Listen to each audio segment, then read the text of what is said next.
Hello my friends, and welcome once again to Short Story Theatre. Today we have one of the strangest stories you will ever hear. Written by our producer and director Bill Russo, we now give you The Arms of Life and the Arms of Death. It is an eerie tale that starts out at the very top of the 48 adjacent United States, in Madawaska, Maine, and concludes more than 2,000 miles away, at the very bottom, the southernmost point of the United States, a town near Miami, Florida. And like the extremes in geography, this yarn resembles the lives of many people. It wanders randomly from extreme happiness to the depths of sadness. Here now is your narrator, Asa Bittridge, with Bill Russo's strange play, The Arms of Life and the Arms of Death.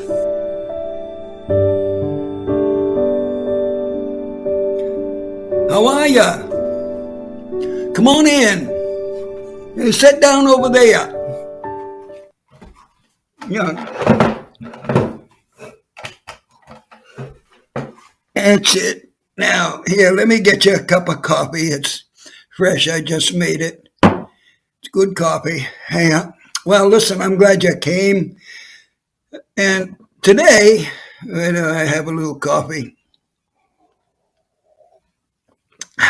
Well, today I'm going to tell you about the very first time that I met Marty Alston. It was at the National Hotel up there at the top of the United States. Up in Maine, don't you know? Aroostook County.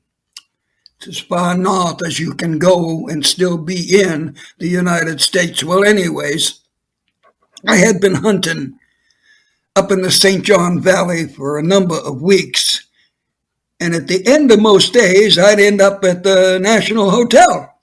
The food was good. And even though Madawaska is a very small city, the entertainment in the National was equal even to Blindstrom's in Boston. As a matter of fact, some of the very same acts that played on Ed Sullivan's TV show and at Blindstrom's also played in Madawaska. But that ain't got nothing to do with this tale I'm going to tell you. How do you like the coffee? It's good, huh? Yeah, I have it a little more. So anyways, I was in the National Hotel, like I said. And I sat down at the bar to have a cold drink, and I saw a tall man come in, and he sat a couple stools away from me. He said hello, and I bounced one back at him. How are ya? But I didn't take no particular notice of him. And suddenly I heard him call to the bartender, I am ready for another drink. That's what he said. He was ready for another drink, but that didn't make no sense to me because that glass of his was still 3/4 full, sitting there on top of the bar.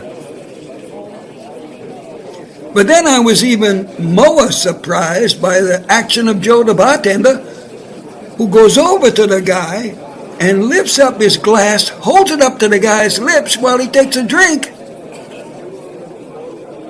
Then I saw the reason for this. The man had no arms. He had no arms, don't you know?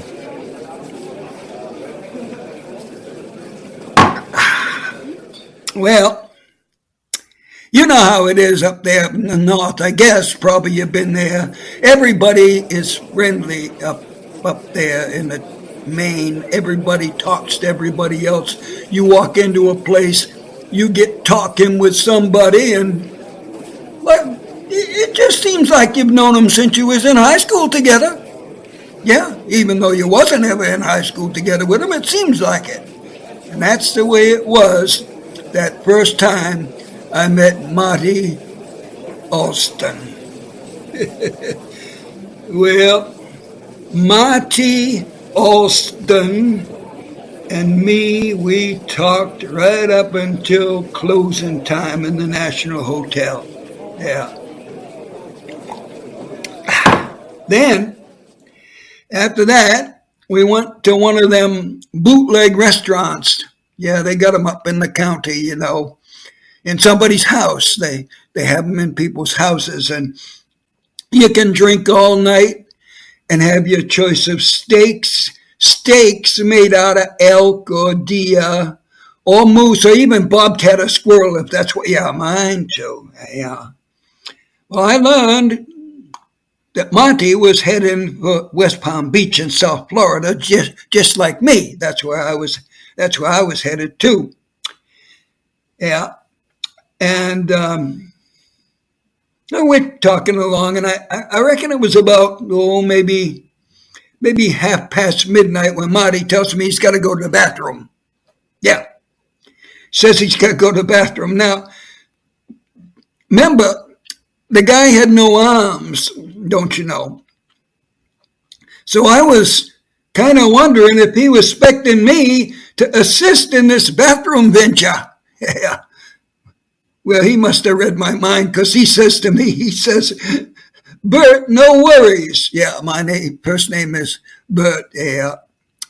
Bert Daigle, but I ain't no relation to Daigle's drugstore on Main Street in Madawaska. Yeah. Anyways, like I was saying, he had to go to the bathroom, and I was kind of wondering about how's he going to do this? He had no arms, remember? So he says to me, Bert, no worries, I can go by myself. That's what he says. He says, Bert, don't you worry. I can go by myself. When you got a handicap, you have to find alternative ways to do stuff. And I have done just that. That's what he says. Then he walks off towards the bathroom. Now the door was closed. The bathroom door was closed, and somehow, I couldn't figure out just how, he got that door open and went inside. He didn't bend down and use his mouth to turn the doorknob with his teeth. I don't know how he did it, but he did it. Yeah. Then, let me have a little coffee. Drink some of your coffee. It's good stuff. Anyways, after a couple minutes, he comes walking out of the bathroom. Again, he got that bathroom door open, walking out of the bathroom, and his pants was on. He was all zipped up, don't you know? And his belt was all buckled up. And if he did his bathroom business, I have no idea how he was able to do that, having no arms and all. Well, like I said, we was both heading south to Florida, and I suspected that once we got on the train in Boston, I'd have about 28 hours to figure out how a man with no arms can open and close doors and easily take care of all of his bathroom business with no help.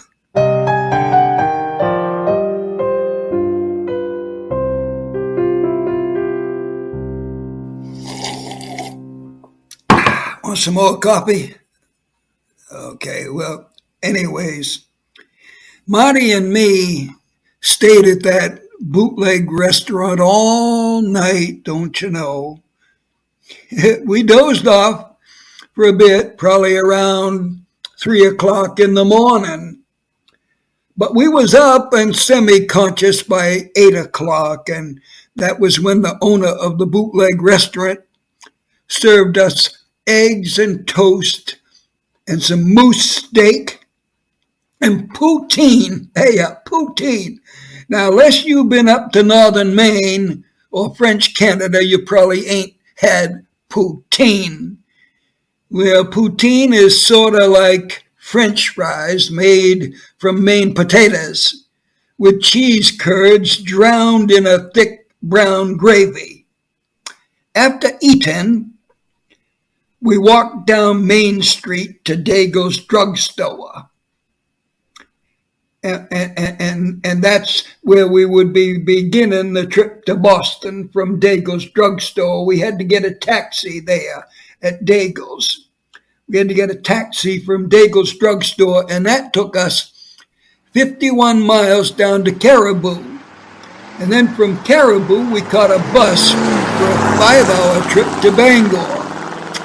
Then in Bangor, we had to take a different bus for another 5 hours before we finally got to South Station in Boston.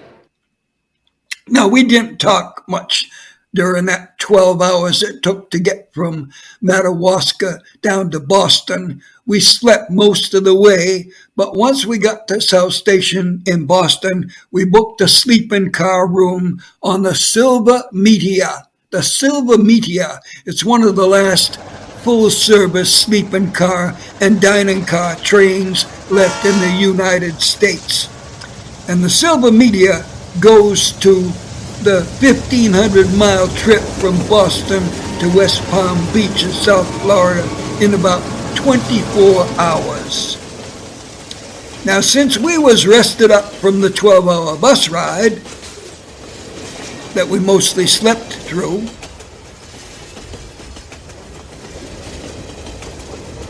we didn't do much talking on that bus ride. So, but we did do a lot of talking on the train ride, and that's when Marty told me the unbelievable story of how he lost his arms. Well, Marty told me that during the 20 years that the United States was involved in the wars in the Middle East, the country gave some $5 trillion to various American contractors. Marty said that he was part of a company that was given hundreds of millions of dollars for various projects. And one of them was to start a cashmere manufacturing industry in the Middle East. And they was going to import 9 Italian goats to start a herd in Afghanistan. Marty told me that after his injuries, he was awarded a large sum of money in compensation, but he was sworn to secrecy on many details. But he could tell me what happened to him and how he came to lose his arms. So he was sent to a country where it was run by various tribes, and some of them were very violent tribes. He was sent to do business with one group, but he broke some custom. He didn't even know what he did, but he did something that violated some tribal custom, and he was sentenced to 4 years in a windowless cell and forced to exist on water and little else. They told him if he tried to escape, he'd be punished severely. Marty tried it. He was captured less than an hour after fleeing from the village. As a punishment, they cut off his right arm. After the wound healed, Marty tried again to plan an escape, and he found a tribal member who promised to help him. The door to his cell was left unlocked one night, and Marty made a break for freedom. At the edge of the village, waiting for him, were 5 armed tribal members led by the very man who had pretended to be his friend and help him escape. They cut off his left arm. I'm not going to tell you what they said they'd cut off if he tried to escape a third time, but I ain't going to keep you in suspense. Marty did try again, and the third time was a charm. He made it. He said that escaping turned out to be the easy part. After he was a few miles away from the tribal village, he realized he had to travel many days to get to a safe place. And having no arms, he could eat only fruit hanging from a tree if he could find some. And if not, he'd have to exist on grass, plants, and leaves of trees. Well, I says to Marty, how could you do it? How could you keep on going? And he says to me, well, Bert, I had a wife at home and I was determined to get to her no matter what the cost. I asked him if he made it back safely to her, and here's what he told me. He said yes. I got back to her just before she died. Marty told me that the doctors said she should have died many months before she actually did. But she refused to give in until he came back home, don't you know? They had just a few brief moments after they were reunited. She passed away quickly with a smile on her lips. Like I told you, we were on the Silver Media train from Boston to South Florida. We had a private room, a small room, with 2 bunks in it, an upper and a lower. It also had a separate tiny bathroom. The longer we stayed on the train, the more I wondered about this man with no arms. I was amazed at the things he could do by himself, things that should have been impossible for him to do. But at the same time, there was things that he did do by himself, don't you know? Yeah. Now, in the middle of the night, the train made a stop somewhere, and the squealing of the brakes woke me up. I saw Marty standing on the floor. The only light in the small room was cast by a dim lamp that was suspended over a table. I watched Marty as he headed for our bathroom door. Yeah, he headed right for the bathroom door. Now, when we was in Maine, I had seen, or thought I had seen, Marty somehow magically open a door. But I had no idea how he did it, so I was watching very closely.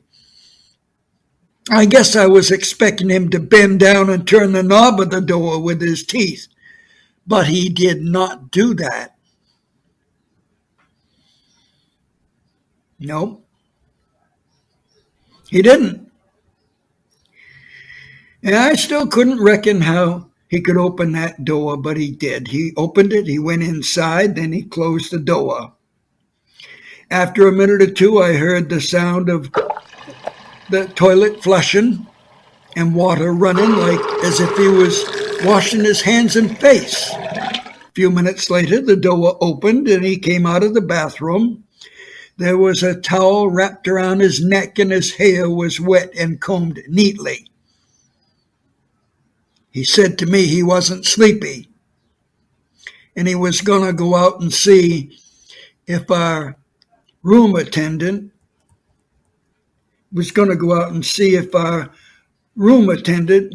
could get him a cup of coffee. Speaking of which, I got to have some of my coffee. Why don't you have some of yours? It's good coffee, yeah. Well, anyways, I went back to sleep, and when I woke up later, I wasn't sure if all that had happened or if it was a dream. When I asked Marty about it in the morning,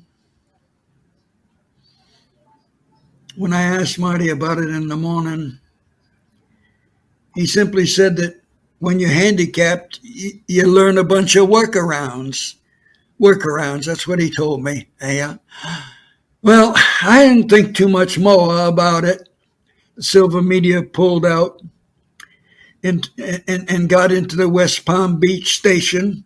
Soon afterwards, we were speeding down the track. It was speeding down the track. We got off. It was speeding down the track, heading for its last stop, which was Miami, about 50 miles away.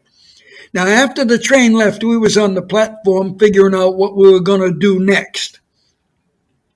I told Marty about my girlfriend, Maria, and I said that after hearing how happy he was with his wife, I decided I was going to settle down and marry Maria if she would have me. In the meantime, I said to Marty, I got plenty of room in my house, and you're invited to come and stay with me. That is, if you ain't got no other plans. Well, Marty said that sounded like a good idea to him. Just after that, I heard the blast of an approaching train. It was a through train, meaning it wasn't going to be stopping in West Palm, but was heading straight for Miami. Well, at that same time, a group of rowdy people came into the station. They had apparently just gotten out of some kind of a party and were probably heading to Miami to see a football game or maybe a soccer game. As they ran by us, they accidentally ran into me, and I felt like I was hit by the defensive line of the New England Patriots. I started to flip through the air right into the path of the oncoming train. Death was going to be certain, and death was going to be sudden.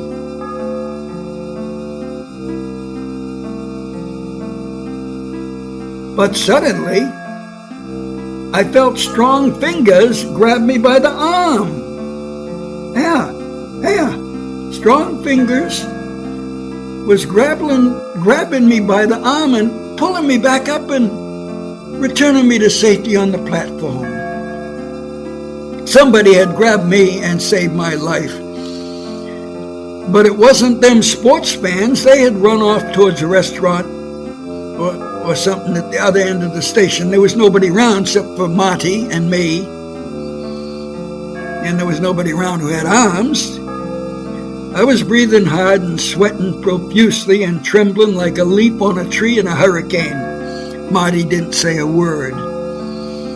I went inside the railroad station and headed for the restroom. I had a long sleeve shirt on, which I took off to examine my arm, which was hurting from the force of the strong arm that pulled me to safety.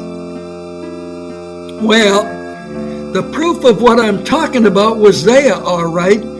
There, on my upper arm, was red marks deeply indented into my skin. There was the red marks that showed the imprint of 4 fingers and a thumb.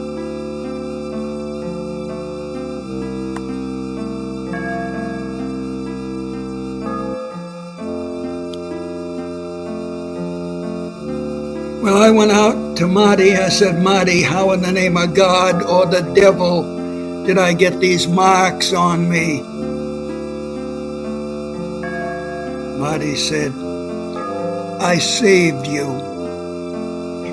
Then he added, well, I didn't actually save you. She did. I was numb from the shock and I didn't say another word. We went to my condo in Lake Worth Beach, South Florida, and I showed Marty his room and then went to the kitchen where I have a bottle of Seagram 7. It was left to me by my father and I do not drink, but I have kept it as a remembrance. I grabbed a 7-Up from the fridge and took the Seagram 7 and the 7-Up to the dining room table and called Marty over. Marty, I think I'm losing my mind. What happened there on the platform? How come I ain't dead?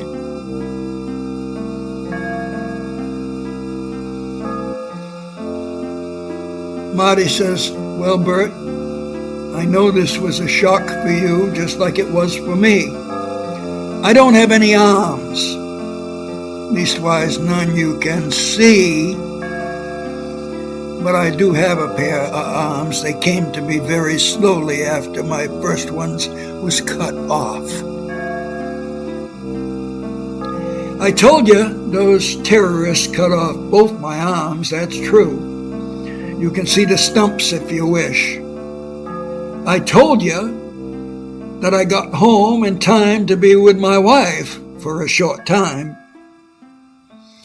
She had heart problems, She'd been sick for a long time. Now, we always had a kind of a thoughty thing going, a telepathy thing, don't you know?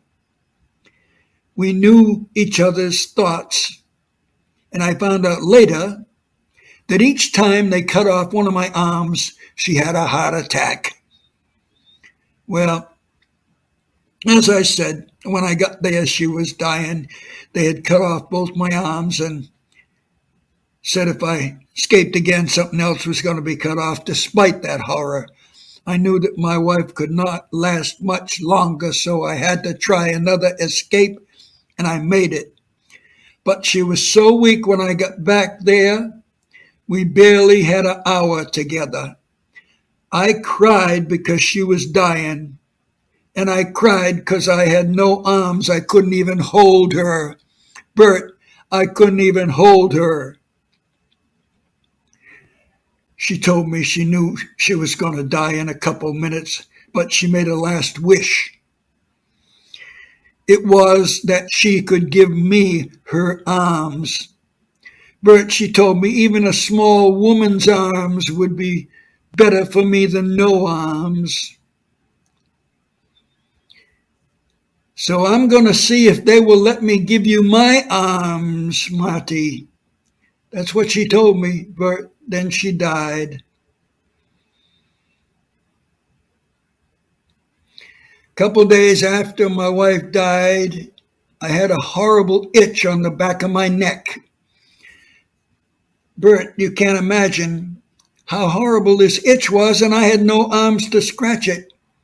But then I imagined my wife spoke to me, and she said, well, just scratch it. Scratch it. And I did. Bert, I still did not have arms, at least arms you could see, but I was able to scratch that itch. And after a while, it was just as though I had never lost my arms.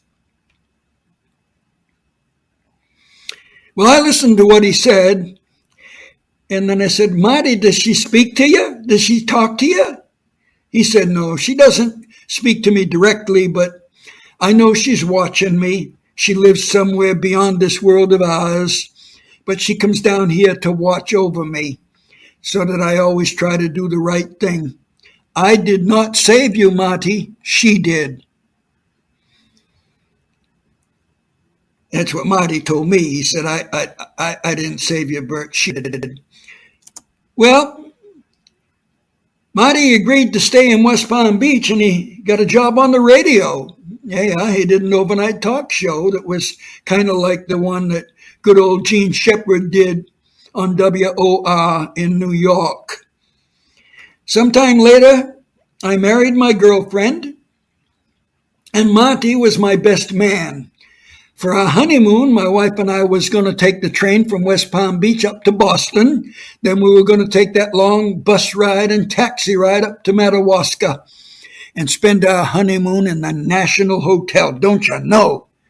We took an Uber up to the West Palm Beach Railroad Station, and Marty came to see us off. We booked a room in a sleeping car on the Silver Media, all meals included, and they would be served to us in our room. I was so happy like I never had been. But before our train arrived, there was a high-speed job coming in from the Walt Disney Park up there in Orlando. We were standing on the platform, talking happily and really not paying any attention to the oncoming speeding train. I noticed suddenly my wife was pale and not feeling well. Well, to my horror, she began to fall off the platform just as the bullet train was ready to speed through the station. I tried to catch her, but as she began to plunge off the platform right in front of the speeding bullet train, I missed my grip. I didn't catch her, but instantly, strong hands pushed me back on the platform. It was Marty. He pushed me away, and he jumped down on the tracks where my wife had fallen. With the train just a few feet away from him, at breakneck speed, the armless man lifted up my wife and threw her up from the ground to safety on the cement platform. The station master was close by. He saw the whole thing. He said to me that my wife rose up from the tracks like magic. It looked like the wind picked her up and threw her to safety. He said that man with no arms was close enough to have thrown her up to safety, but he had no arms to do it. He's still down on the tracks there, but it looks like he got in the way of the train. I jumped down to the tracks and immediately told the station master to call 911. Get an ambulance here quickly. With the help of a few people standing by, we carried Marty to the waiting room of the station.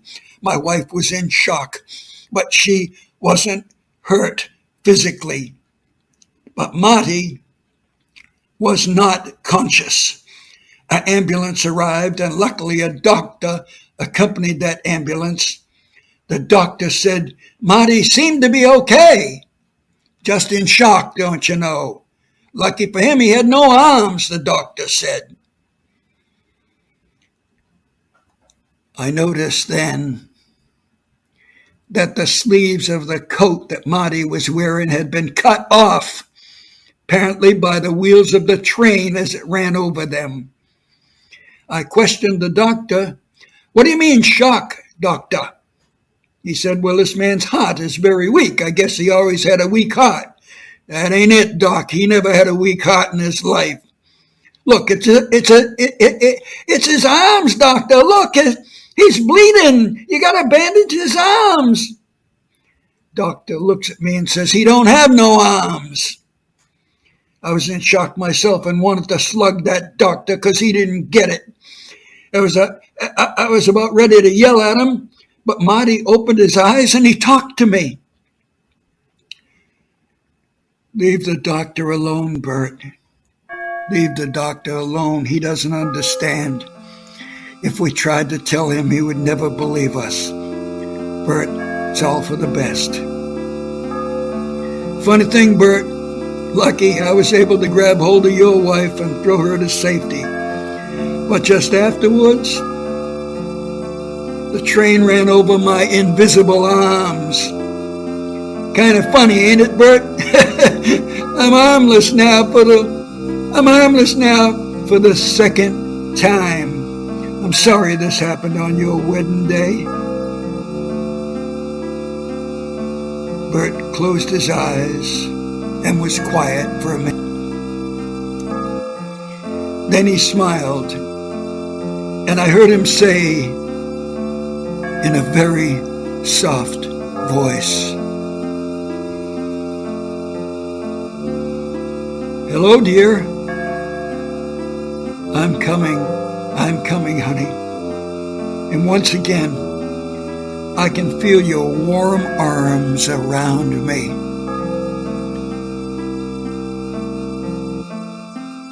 And so ends Bill Russo's eerie yarn, The Arms of Life, and the Arms of Death.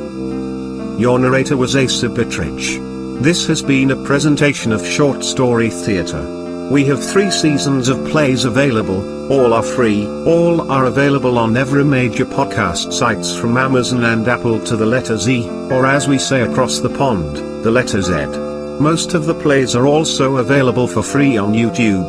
This is Basil Nightingale inviting you to come back again real soon. Won't you?